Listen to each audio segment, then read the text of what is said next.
Do you absolutely hate tracking macros and the thought of it, you're just not willing to do it?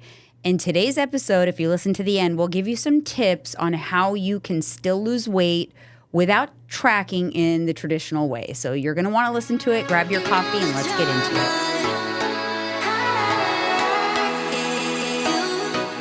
Ooh, this should be a fun one. Yeah, I want to give some tips, for those people that are just resistant. Yeah, I know. There's always those ones that are resistant. resistant. Is always those ones, but they're going to have to wait. They're going to have to listen to some of the show. You might like, that's it. You might like some other things that we've got to say, because I do have some more debunking to do. So we're going to talk. We're going to get into some unpopular truths as well. But before we get into that, you guys follow us on Instagram, candidly_with_coffee. We are at over 1,100 followers over there, so that makes me happy because that was a labor of love growing that. And then also leave us a 5-star review on Apple Podcasts or leave us a review on Spotify. I happened upon Spotify while we were traveling, and I noticed that our podcast has quite a few reviews over there as well. Oh, wow. Yeah, on Spotify. So I was like, oh, cool. I forgot about Spotify. Man. So whatever suits your fancy. But if you like the show, please leave us a review on one of those because it does really help us. Also, you guys, we have a show over on Patreon called Off Topic, where we post unfiltered, uncensored episodes of our show Off Topic, plus Candidly with Coffee After Show, where we debrief about each episode. So there's lots of content over there as well. We just went to San Diego. Yeah, it was lovely What'd you think? out there. Oh man, I could live there easily. No, not even second guessing. Mm-hmm. They're in Florida, obviously, but yeah, for sure. Yeah, I loved it. I definitely see us there at some point. And then actually, I was talking to my brother, and I was telling him like how the rents are compared to here, the Bay Area, and I'm like, make it make sense that the Bay Area is not as good as quality of living, but it's more expensive here. Make it make sense. Yeah. None. Not saying it's, well, depends how you look at it, but like I'll compare San Jose to San Diego. Doesn't hold a candle. No. I'm sorry, not even close. No. Not the wave, not the amount of options of things you got to do out there. It's nice, and it's more expensive here. Yeah. Makes no sense. It was beautiful. You know what I don't think I ever paid much attention to in San Diego was that there's a lot of hills. Yeah. It's very hilly. Kind of like San Francisco, right? Yeah. It is. It's not flat like it's L.A. It's not flat. Yeah. I mean, there's some hills in L.A., obviously. They got the, Yeah, the Hollywood Hills. But yeah. No, but it was like very hilly everywhere, I felt. But I really loved it. It was fun. I could definitely see why Alyssa wants to live there. It is very much her style. Yeah, it's a nice vibe. You say you want to go out and, let's just say you want to get I want to get my steps in today. Or you could drive down to the beach and walk along the boardwalk. Yeah. Walk there and get your steps in. Be outside, fresh air, fresh ocean air. Yeah, I loved that. Or we went to a sushi restaurant you guys called Cannonball. It was right on the water. That's an odd name. See the waves crashing. Yeah. I loved that. And the food was good there. It was really good. It wasn't too crazy priced either. No, 5 people ate, and there was a couple of alcoholic beverages as well. Yeah. And it was sushi, $215. Yeah. That would have, That's at what I'm Sushi saying. Confidential, that would have been a $500 bill. Easily. With A lot, for alcohol sure. and 5 people. That's what I'm saying. Things are overpriced. With appetizers. It doesn't make sense. Yeah. Why we're so overpriced in the Bay Area? Why? Because it's Silicon Valley and because it's tech. Who cares? It's still because they can, I guess. I guess so. So Alyssa, we kind of like let Alyssa take the reins on the trip. I had no idea what we were going to do. I just said, let them plan it. And you were kind of apprehensive because you kept saying, like, we don't do that because every time we've ever done that, we regret it. Yeah. You said that too. You said that many times. No, you're right. 100%. I agree. So. But I knew that if anyone could handle it, it would be Alyssa. Like, she's very good with timing and planning and knowing exactly what to do. And everything was very smooth. Yeah. Everything went smooth. We wanted to do it was a very quick trip. We were there literally like a day and a half. But we wanted to do one sort of adventure thing, something where we actually are doing something besides just walking around. So she booked us on this, it was called Speedboat Adventures. Yeah. You guys, I almost pooped my pants. Yeah, you were scared. You're a holler, like, relax, I got this. Don't worry. There was these little speedboats. There was like a group of 8 of us maybe, and we followed the tour guide. But it's literal, like on the ocean in a little jet boat. Yeah. Mike was driving. Not only was I scared for my life, I had to then worry about Alyssa. And I was like, can Hai handle the boat? Like, could he, I was a little afraid of his skills. Yeah. Yeah, I have a video. I'll put it up on the screen. I was able to get, this is when we were idling, kind of like going slow, but I filmed Alyssa and Hai in their boat. And we took a couple pictures, but it was a lot of fun though. A little choppy out there. Couple little swells. Couple little swells where it looks like it's going to swallow us up, but I got it. I literally caught air. And at the end, when we were all kind of going back in, all 7 of the 8 boats were accounted for. There was one missing boat. Would you, of course, Murphy's Law, the boat that wasn't there was Alyssa. And so what would I do? Panic. You're a panicky person. I was like, I swear, you would have thought I was in the scene from the movie Jaws. I started like looking over the side of the boat, like, where are they? I could not see them. And then all of a sudden, I see them in the far long distance. They'd made a wrong turn. And they said literally in the blink of an eye, they lost us, all of us. That's how easy it is to get lost in the ocean. Easy. So easy. You gotta be careful when you go out there. Especially if people go on these little fishing trips and go way out there. Yeah. No, you can't. You don't want to get that far away from shore. You better know what you're doing. You lose your sense of direction, everything. Yeah. So it doesn't take going out that far to like lose the sight of land. No. Like not at all. That's why people who play around on the ocean near the shoreline and sometimes get knocked over by the current and get pushed out a little bit, they start panicking and swimming outward instead of inward. Before you know it, you don't see no land around you. You know that happens too with scuba diving. You lose your depth perception under the water, and you can be swimming down deeper into the ocean, but you think you're swimming up. Probably. Yeah. No, it does. That's what happens. And you'll crush your lungs down there too, the deeper you go. I know. You can kind of panic and lose all sense of direction. And I know because I did snuba, not scuba, but it was where the gear and the tank is on the boat, but you go down deep. With a line? Yeah, like 20 feet or something like that. It was as far as you could go without a certification. Yeah. And I think that might have been the trigger for my claustrophobia. Probably. I'm surprised you did that, knowing how you are. No, I wasn't. I don't think I was claustrophobic before that. I think that was my triggering event because I had a panic attack underwater. Ooh. I didn't expect to feel claustrophobic underwater. I never anticipated that. Yeah. But you feel claustrophobic. Of course. Because the water's like all around you. You're like stuck. Terrible. Isn't it funny that's not a natural instinct? Even though water doesn't kill us, it can kill us. Terrible. Absolutely terrible. And what did you remind me when we were in the boats? You're like, hey, didn't you tell me that there was a whale that jumped out of the water and capsized a small boat? I was like, okay, that's not the right time to be telling me that. There's no whales going to be in the San Diego Bay, that inland like that. That's out to sea. But there's sharks. That there is. There's sharks. I did think about that too. When I caught air, I thought I was going to fly out of the boat. No, you're fine. The shark would be shark bait. Man, you think that's a lot of negative shit. We're supposed to have fun. It was fun though. No, I had fun. It was like a fun adventure, but there were times throughout it that I was thinking I was going to kill Alyssa. Like, what did you get me? What did you get me involved in here? This is crazy. No instruction, no tutorials. It's just get in the boat. And hammer it is basically what he said. I kept thinking about our old boat. Like, damn, our old boat would have been so much fun in this water. I'd be open. I'd be flying out of the water with that boat. It made me think, like, how did I ever go on that boat and not fear for my life? And that was a lot faster. Yeah, I know. Much faster. Much faster. Oh, my gosh. All right, you guys, let's take a little break for Transcend, and we'll be right back. When's the last time you switched your budget around? If you're spending cash on eating out and buying clothes, but you don't want to spend a bit on your health, what are you even doing?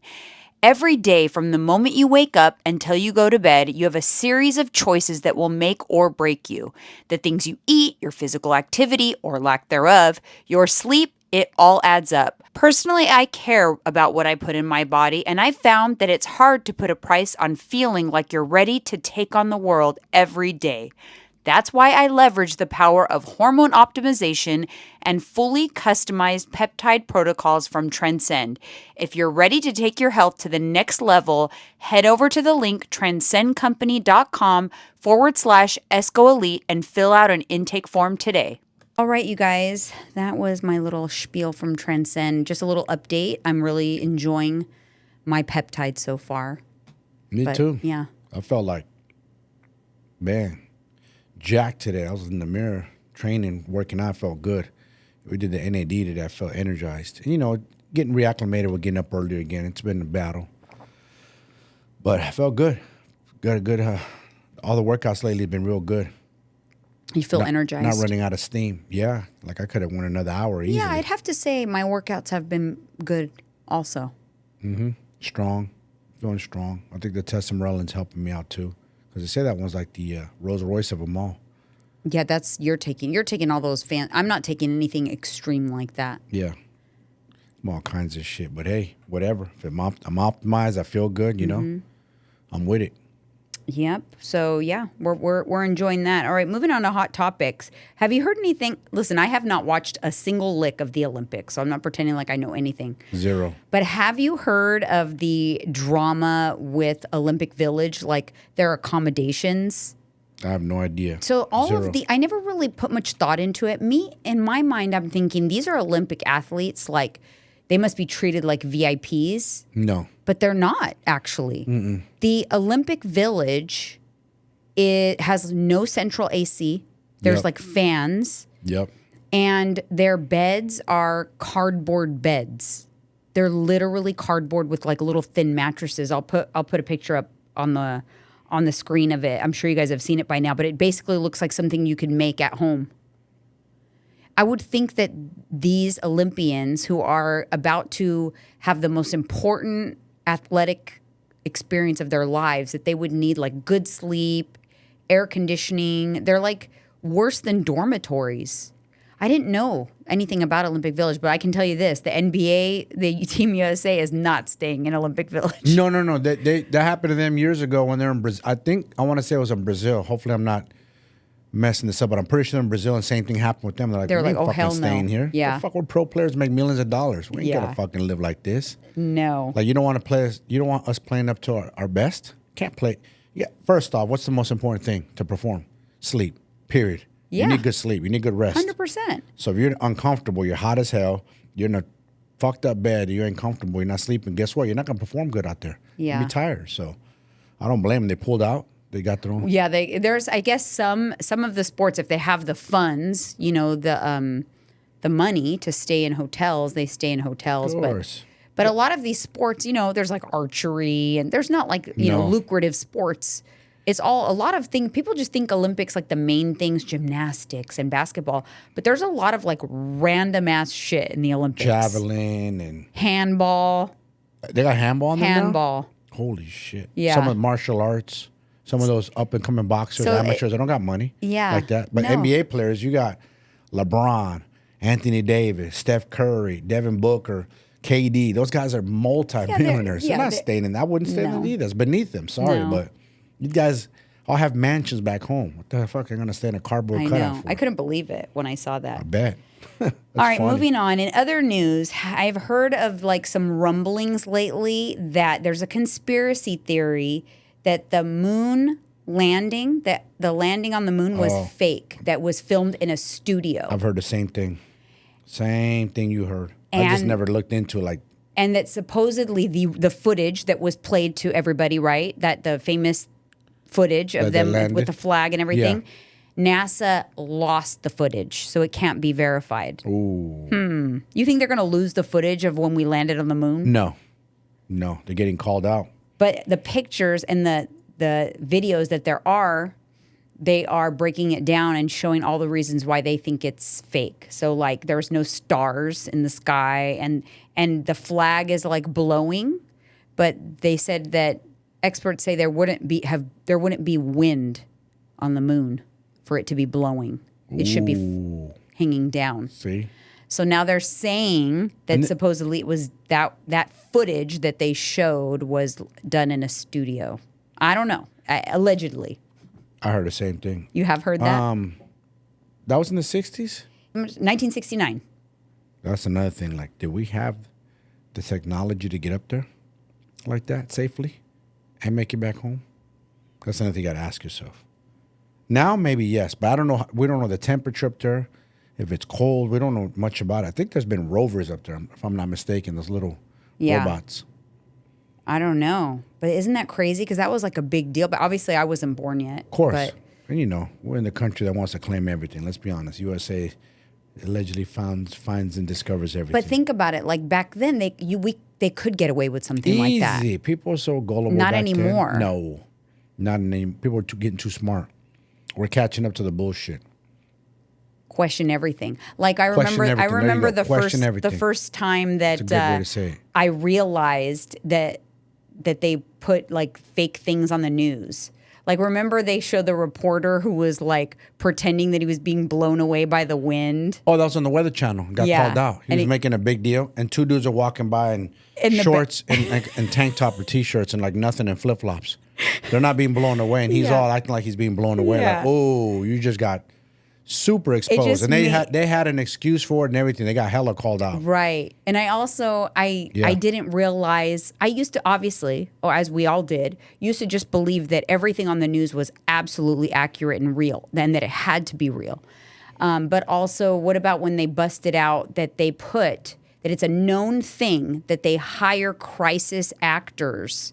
Yeah. To be on the scene and be interviewed during big time, like real crises. So they're real crises. Yeah. But they plant actors to be the on the fly interviews. And you know how they got exposed?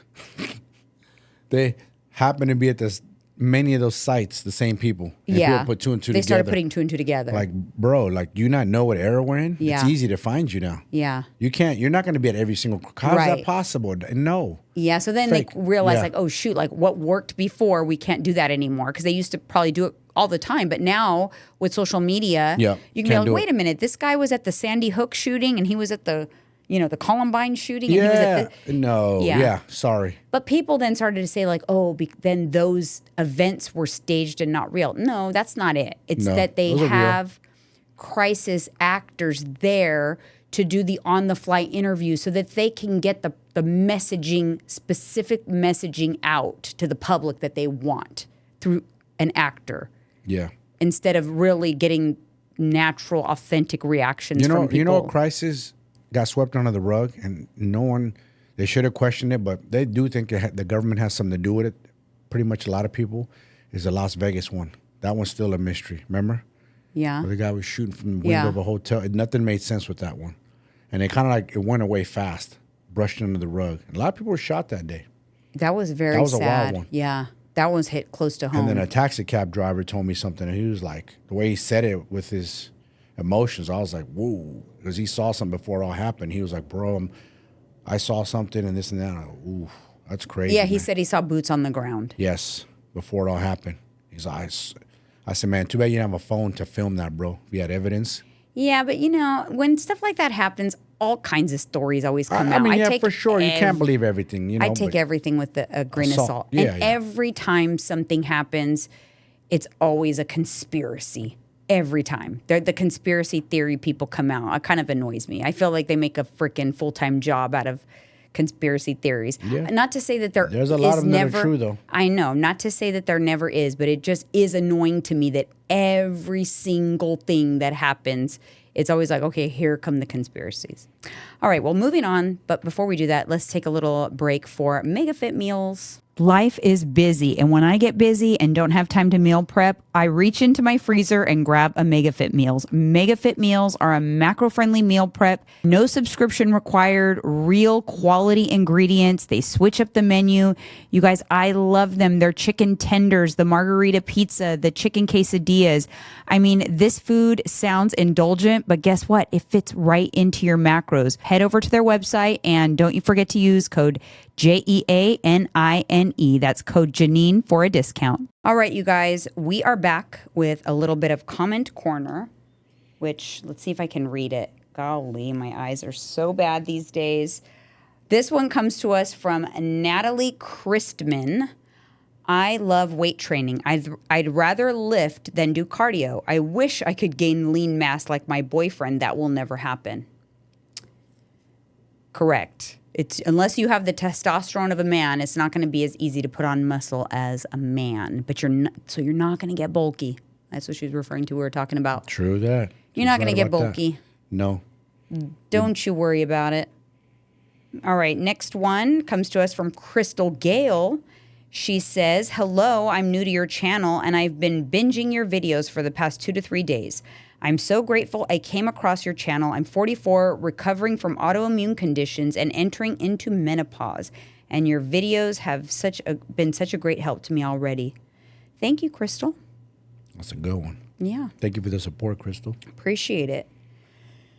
All right, you guys, Body Boot Camp is the wait list is open. So get your name on the wait list for BBC 14. The registration is going to be open before you know it in a month. So if you are not already registered, and if you don't know what Body Boot Camp is the most cost-effective way you can work with me, the most cost-effective way you can have access to my app. You get macros, you get workouts, you get my support, you get the community, the support of the community.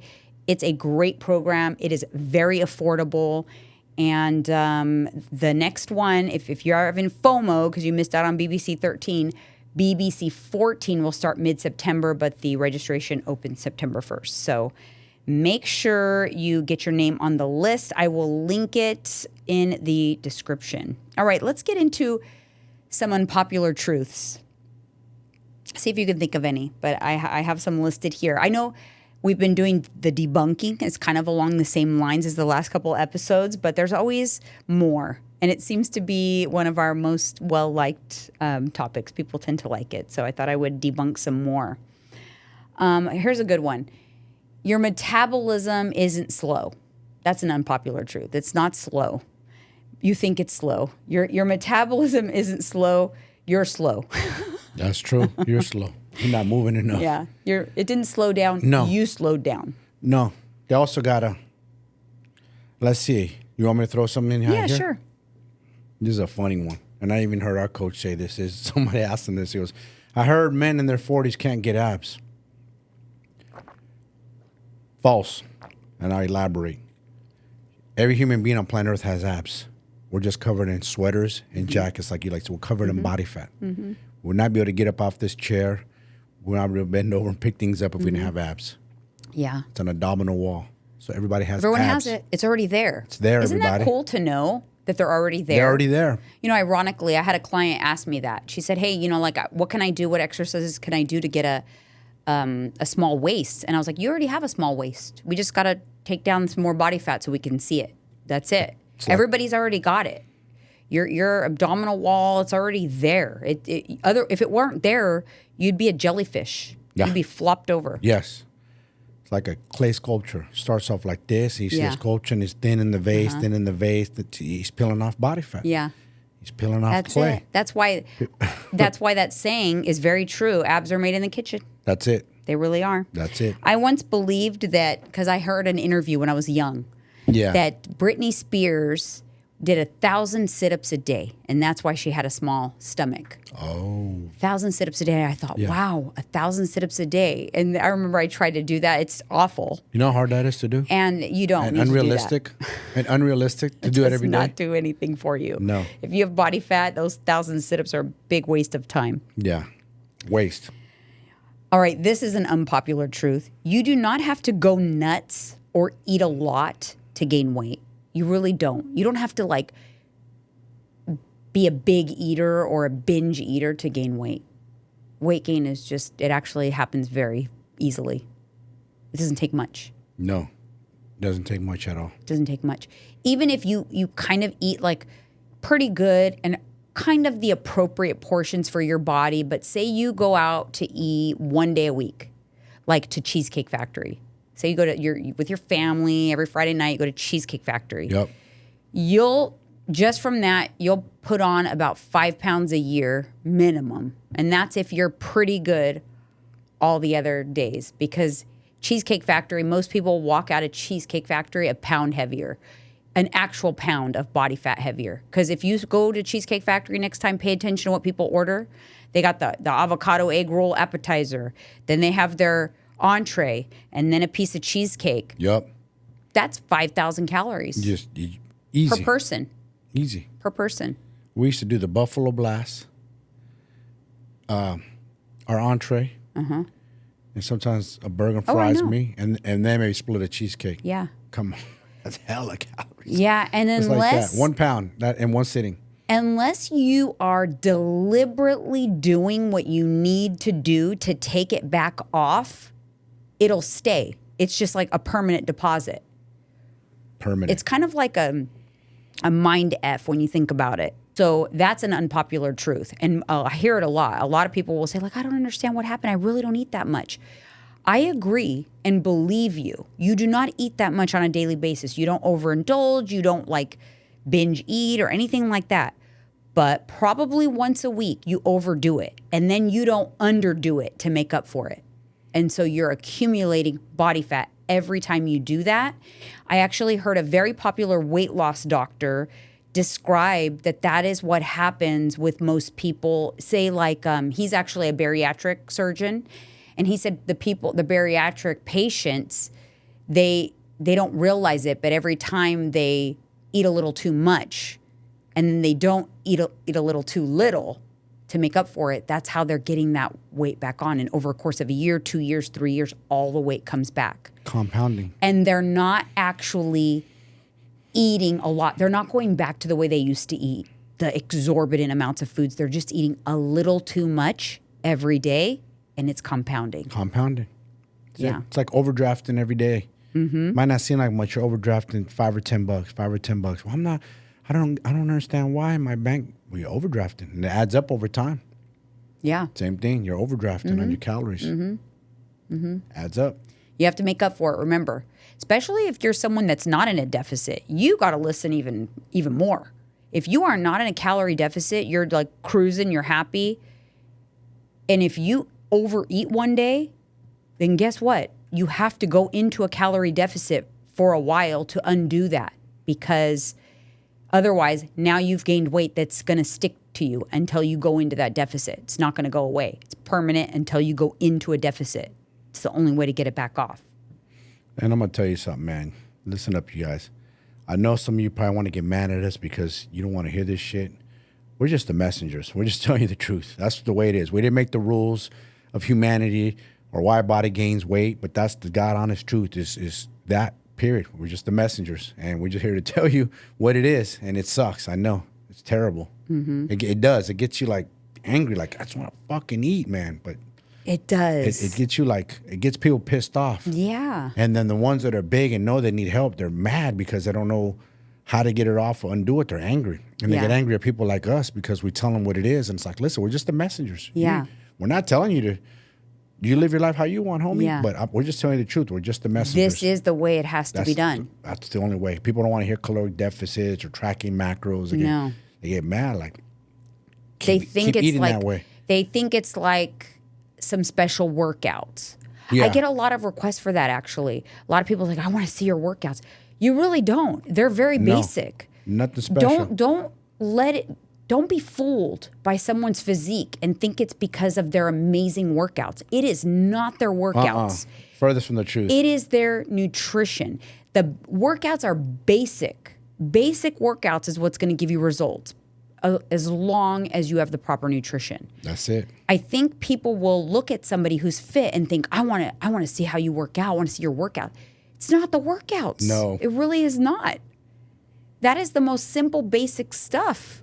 Yeah. Progressive overload, done, repeating the same exercises over time. That's it. Boring. Boring. Yeah. I do the same shit pretty much all the time. Sometimes I go lighter, sometimes I go heavier, depending on how I feel. All right, the next unpopular truth. I'm going to read this so I make sure you guys really listen. Read it. Stress and hormones control fat gain or loss only to the point that they affect appetite and psychologically driven eating. Do you comprehend that? They don't. People often like to say, oh, the hormones, my hormones cause my weight gain. My hormones are off and that's why I gained weight. Yes, hear that a lot. Hormones affect psychologically driven eating and appetite, which will result in you eating more. They can also affect your mood, which results in you oftentimes eating more, moving less. But they don't directly deposit fat on your body. True, because then you'd be going against the law of thermodynamics. So if you put yourself in, like you locked yourself in a cage and you went through menopause, but you were given just enough food to maintain your weight based on your basal metabolic rate, and no exercise, but you didn't have access to food to overeat, just nothing. You could go through menopause and you won't gain a single pound. You might be moody, grumpy, you might not be sleeping good, you might be hungrier on the food that they feed you through that cage, but you will not gain a single pound. The weight that we gain because of our hormones is because the side effects caused by the hormone fluctuations result in more eating, different types of cravings, poor sleep, which means we're not as likely to be as active the next day. Yeah. So it affects our actions, it affects our cravings, it affects how much we eat and how much we move, but it does not directly impact our weight. And don't shoot the messenger. That is science, that is fact, and a lot of people just refuse to believe that. They do. It's the same thing. I said this to a client of mine. His father-in-law is grotesquely overweight, big. They always say, well, I just come from an obese family, so that's just the way it is. I said, if I took your father-in-law and put him on 3 square meals a day, macros dialed in for him, for his movement or his activity level, I guarantee in a year, he'd be a totally different person. Doesn't even have to move much more, just from eating differently. And he has to adhere to that. He can't go above. He has to stay right there with it, and boom. And it's like, that's it. It's not. People tend to use the, I come from an obese family or this and that. I go, well, let me see how your family eats, and I'll show you why they're obese. Something else, I don't want to get off topic. Somebody sent me a video of an x-ray, a large person and a small person. Guess what? The bone structure was identical. So you can't use the I'm big boned. That got thrown around a lot too. And I used to believe that. I used to think like Polynesian people were big boned because they said I'm big boned. Samoans, Hawaiians. Yeah. False. I mean, they may be taller and larger stature, but it doesn't necessarily impact body weight. It's culture and the way that you eat. Yes. And just, that's why families generationally, they tend to be maybe all larger or all smaller because it's cultural. That's it. And habits and routines, basically. That's it. The style in which they eat, the manner in which they eat, the manner in which they move, how active they are is influenced by how they're raised. So, you're going to see similarities generation by generation, right? Yep. But yeah. That's a good way of putting it. Because I watched that show on Netflix.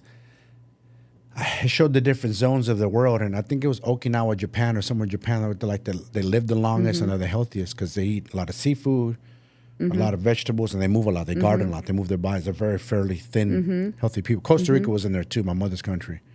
Again, it's no different than anywhere else. It's just the way they live their lifestyle. Yeah, it's definitely. It's a lifestyle thing. What's it called? Blue Zone or something? The Blue Zones. That's on Netflix. Yeah, we saw that. It was a long time ago. Yeah.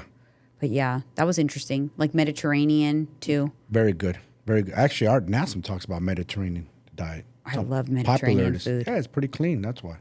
It's so good. Fresh, clean, not heavy. It hits everything, all your nutrients. I mean, portions. Portions are That's huge. the most important is the portions. In America, our portions are like that. You go outside the country, they're like a third of the size, not a quarter. Yeah, you feel like they're starving you. Like, what the heck is this? the heck? I know we talked about like our chip basket in Mexico. We're like, what the? Or just like some of the restaurants we went to, they're like the tacos. I'm like, oh, we got to order more. Where's the waitress? They brought the little, we ordered all, it felt like we ordered so much food. It was that one nicer place in Mexico. Yeah. Remember where the band was like up top? Yes. And we called them over to like order more food because it was our brain. Yeah, because I'm like, this isn't enough. It doesn't like the little street taco. We want them this big. Like the ones at the taqueria. Those are big. Those are American tacos. Exactly. Yeah, for sure. But that's so true. But yeah, I mean, it's just, it drives our behaviors. It drives our cravings, like our hormones and things like that. But it doesn't, back to that, it doesn't actually cause weight gain without the change in energy balance. You got to change the energy balance. That's it. The answer always lies in the energy balance. Even when we're frustrated and we're like, no, I hit my macros all week. I know, why aren't I losing? You have to look yourself in the mirror and think, am I being honest with myself? Did my activity drop? Oh, like, you know what? I didn't hit my steps half the time this week. See? I didn't do that. Like you start to pinpoint like all the different areas, like, dang, that all adds up. That all adds up to the pound that I was expecting to see on the scale. And I don't see it on the scale because all the things I skipped, all the things I didn't track adds up to that 3,500 calorie pound that I was expecting to see. And usually the answer lies in the mirror. And you know what else is crazy about this whole fitness game, losing weight, is the accountability. People love to like not be honest about it. They love to make excuses or lie about it and be dishonest. It's like, listen, you can lie to your coach all you want. Tell me you ate well and you did everything you're supposed to, but that scale ain't lying, the mirror ain't lying. I'm just saying. So there's something. This is crazy. People most won't take it on the chin. We have a few clients that will take it on the chin, but majority won't. They'll lie and they'll make something another excuse or something else will come into play. Like that's not the reason, man. Yeah, you just gotta be honest. All right, the body changes that most people expect from running, biking, rowing, swimming, yoga, Pilates, and other group classes only come from lifting weights. So all those people are like doing all the things. Oh, my aerobics, my rowing, my Pilates. The things the changes you're expecting from those classes, you're not going to get from those. You're going to get that from the boring, mundane, repetitive weightlifting that I was just talking about a few minutes ago. The weightlifting that you're avoiding, that's what's going to give you the results that you seek. When you tell me, I want to get toned, I want to be lean, I want to be toned.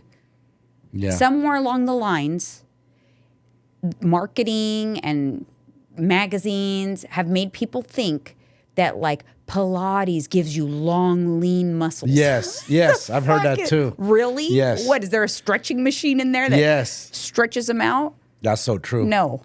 Same thing. You'll see a yogaista or whatever you want to call them, instructors. And some will be muscular and lean and think like, I want to get like her. It must be the yoga. It's not the yoga. No. She probably does the yoga to keep herself limber, which I one day want to get into. Flexibility. But I'm going to lift weights. Yeah. And that person probably still lifts weights too on top of it. Lifts weights and eats a good, clean diet with lots of protein. Exactly.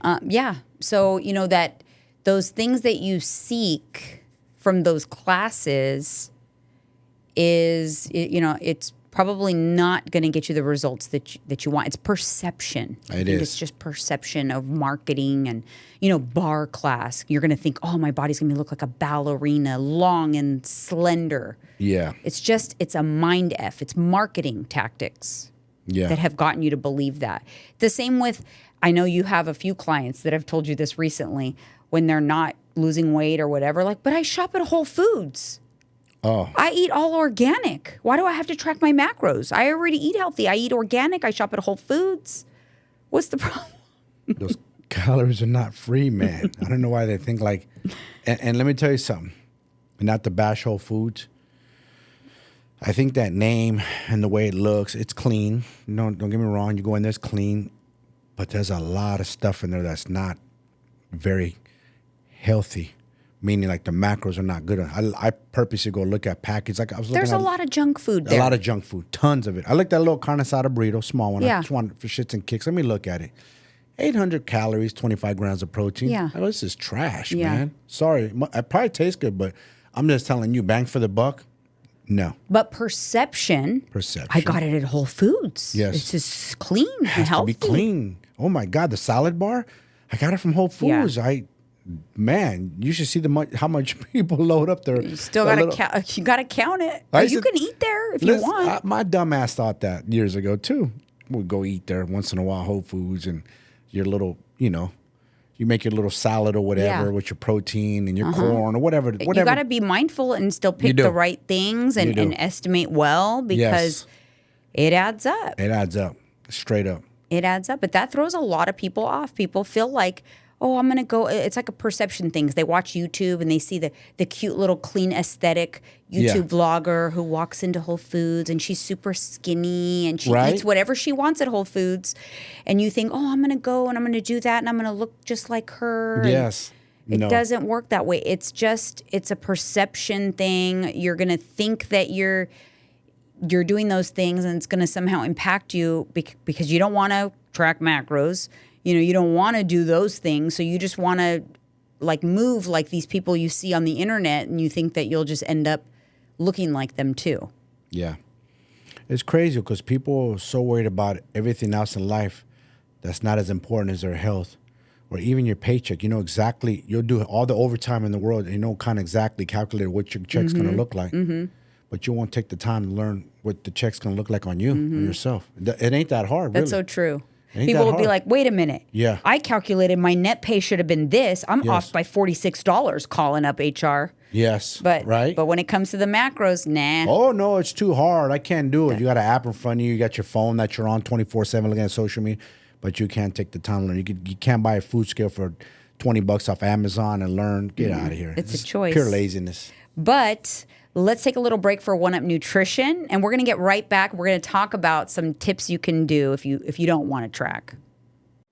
It is no secret to you guys by now how much I love my One Up Nutrition supplements. They are a part of my daily routine, from the daily cleanse and the Gut Health Plus that help keep my digestion on point, to their protein powders that I incorporate into so many different recipes. The ISO protein is very easy to digest and only 110 calories per scoop. The whey protein is delicious. The flavors are so good and always have little extra crunchy cookie pieces in them that just take the flavor to the next level.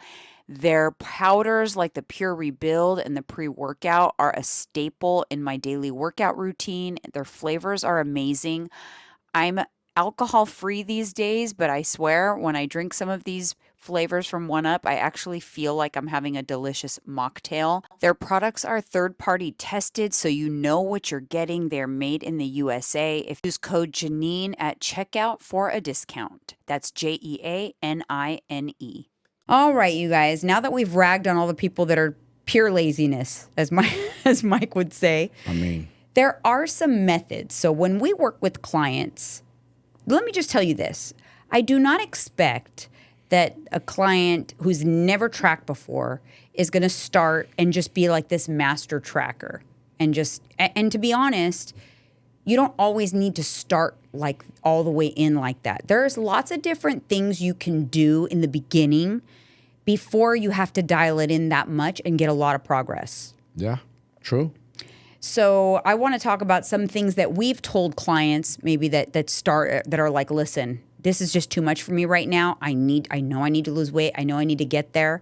But what are some things I can do besides full-blown just tracking everything I eat? Do you want to share any that you've shared with some clients? Yeah. I'll share what I did with my own sister. She didn't want to track macros. Thought it's too much. She has too much going on. I said, all right, well, figure out this is what you weigh. This is what I want you to target on your protein. And figure out each meal how many calories it has and stay around this many calories. That's it. And another tip I give her is pick rotationally, because she has kids, she has to cook for them too. So I said, pick your favorite meals, what you like, and keep those on rotation. Figure out how many calories per meal, how many grams of protein, and just keep that on rotation. So if you have two big-ass meals and a snack, you know exactly what you're eating every day. If you have the same thing. Right. And then once you're bored of those, we'll figure out some new ones. Yeah. and just keep it on rotation. That's what I do. A lot of my clients who are entrepreneurs, business, or busy. I'm trying to like, okay, let's figure out your favorite meals, 5 or 6 meals. Let's figure out how much for each one. We'll keep those on rotation. As long as you're measuring exactly the same each time, at least you know. That's it. Just rotate them around. Simplify. Yeah, so you're not actually having to pull out your tracker. Yeah. I like that method a lot too. So like, you still have to know what your numbers are. You do. Okay? You cannot guess. But if you know your numbers, so like if you work with us and we give you your numbers, say your numbers are 1,500 calories. Okay, let's just say 1,500 calories. I'm just going to throw easy numbers, 100 grams of protein. You know that's what your numbers are, and you know you don't want to track every day. Decide at least like how you're going to eat. I'm going to eat 2 meals a day, and that's it. Or I'm going to eat 3 meals a day and a snack. That's it. And kind of figure out, like say for 2 meals a day. I'm going to eat 2 meals a day, and I know I'm 1,500 calories and 100 grams of protein. I need to come up with multiple meals that I love that are 750 calories each and 50 grams of protein each. And though I can literally come up with as many as you want. Sit down one day and come up with 5. I have five 500 calorie meals that I know I love that have about 50 grams of protein each, and then just plug and play. Pick which two meals am I going to eat today? Which 2 am I going to eat tomorrow or next week or whatever? And you always know, as long as you eat those 2 meals that you had already figured out what they were, that you're hitting your macros exactly. And that's it. And you could do that with variation, right? You can be like, okay, I do want to have a snack a day, and I have a 1,500 calorie allotment. So say I'm going to lop off 200 for my snack. Now I have 1,300 left. Okay, so I'm going to create 650 calorie meals or whatever, split it in half. Yeah. And you do that, and you just keep those on rotation. You don't have to log it. You don't have to in your tracker, but you do need to make sure that the meal that you make is that many calories. Yep. You can also do that for like your favorite restaurants. Like think about the places that you go with your family. Usually we're creatures of habit. We go to like 3 different restaurants or whatever. Figure out what the macros are for a meal that you like at each restaurant that your family goes so that you know when you go to this restaurant, I order this and I already know it is 800 calories. That's and so it. you just make room to accommodate the 800 calories. Yeah. It's possible, but you have to put in a little bit of work, but it doesn't have to be. You do not have to be a daily tracker where you're all day long scanning and logging and tracking. There's so many more ways to do it. Another way that I actually do quite frequently is I kind of will be like, okay, this is what I'm going to eat for the whole day. I'll log it in, and I'm like, dang, I loved everything I ate today. You know what? I'm going to eat the same thing tomorrow. And I'll eat the same thing tomorrow. You do that a lot, actually. I do it a lot. You're a creature of habit. Yeah, and then maybe I'll do a third day. And then maybe on the third day, I get tired of one of the meals. So I'll copy everything to the third day except for the one meal. And now I'm like, okay, well, I'm going to plug a new meal in there. And then I just keep rolling that forward. I'm not, reinventing the wheel every single day. No.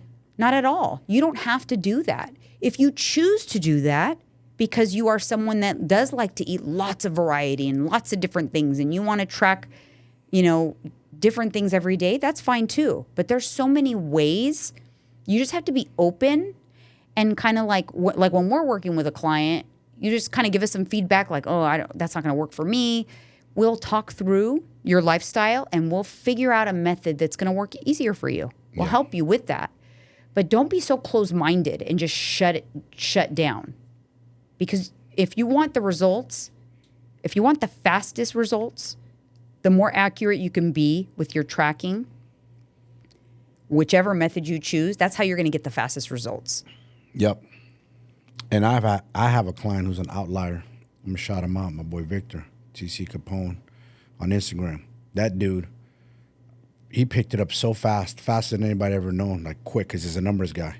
Mm-hmm. And now we both talk, and he showed me what he eats. And we talked last night. I go, this is like a game, huh? He goes, yeah, it's like a game to figure out how many grams of protein can I sneak in today. Because he likes to be full. He's a big eater without going over my macros. And he has fun with it. He's always switching his stuff up and figuring it out. And that's what you got to do. You got to make this fun. I think people, they overthink it and they make it too complicated on themselves. And his results show. Oh, his results reflect his... adherence, Yes. but he's also having fun with it. Yes. He's a lot not of fun. miserable. No. He's eating the things that he loves. Yes. He even taught me some things of some places for us to go. He goes, if you ever go to Mr. Pickles, they got a keto bread friendly sandwich. I didn't know that. Then he's like, oh, I didn't even know this about Subway. He goes, Subway has salads like Sandwich salad. There you go. I didn't know that. He made it work. Yeah. He goes out to eat with his wife on the week. His wife, just from following his lead, not even tracking macros, lost 20 pounds. Yeah. That's pretty amazing. That happens a lot. Just because, again, lifestyle, right? If you're doing the same things, you're both active together, then it'll just happen kind of naturally. It did. She was fighting it. She thought, nah, this ain't for me. I don't want to do it. And she said, all right, I'm going to do it. That's fine. You don't have to do it. And slowly but surely, she's followed along and she's had her results. But that's the thing is, again, you don't have to, especially in the beginning, like I said earlier, in the beginning of your journey, if you have a lot of weight to lose, you can make just small changes. As long as you're having progress, you don't have to do all the things. You know what I mean? No. Like if you, like you said, just hit your protein goal. Like for some people, we have them like, listen, don't track anything at all. Just tabulate in your head your protein grams every day and hit this number of grams. For a lot of people, for quite a while, that will be enough to have progress. So let's just do that until you hit a wall, and then we're going to have to layer in another thing that you're going to have to track, and then keep going. But that works as well for a lot of people. Yeah, is just protein at first because you don't realize it. But if you just start targeting protein, you're automatically going to eat less because the satiety increases. Yes, the thermic effect of food increases, like we talked about on the last episode. All those benefits of eating high protein are going to yield you less calories and a bigger deficit without even tracking a single calorie. So you don't always have to go gangbusters right out the gate, especially for people that you're not living a healthy lifestyle right now. This is brand new. You're coming off the couch. Newsflash, you're actually going to have the fastest results with the least amount of effort. It's the people that are doing all the things and don't have as much weight to lose. They already exercise. They already track macros. Those people, they have to do a lot to continue to get results. It's actually harder down the road to tweak and get there. But for people in the beginning, I remember the very first month that I tracked just calories when I was first needed to lose 100 pounds. Yeah. I lost 17 pounds in a month. That must have been mind-blowing.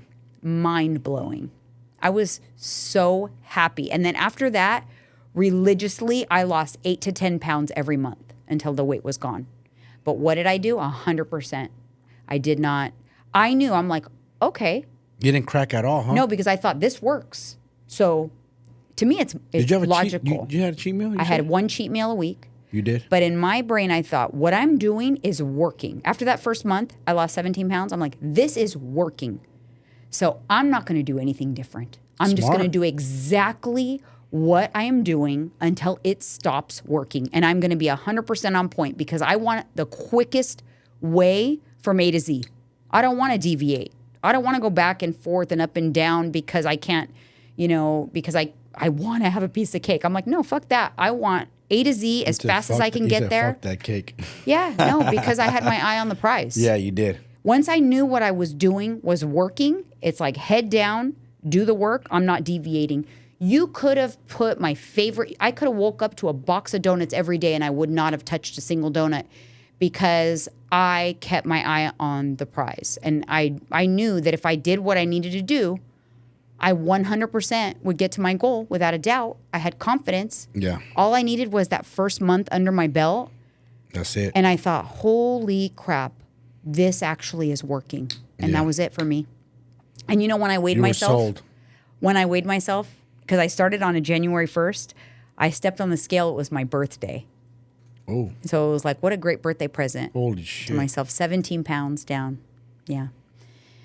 So, yeah, that's it. Eye on the prize. Moral of the story. If what you're doing is working, I tell this to my clients all the time because they was like, oh, should I do something different? No, it's working. Just keep doing exactly what you're doing. Oh, my Victor asked me, when do we need to adjust? It's like, we don't. You're losing, bro. Don't leave it. Keep eating. Fuck no. Until we stall, keep eating. You're good. Yeah, head down. Keep going. Keep going. I don't want to change nothing, bro. No, don't mess with what's working. And if your coach is telling you it's working, it's working.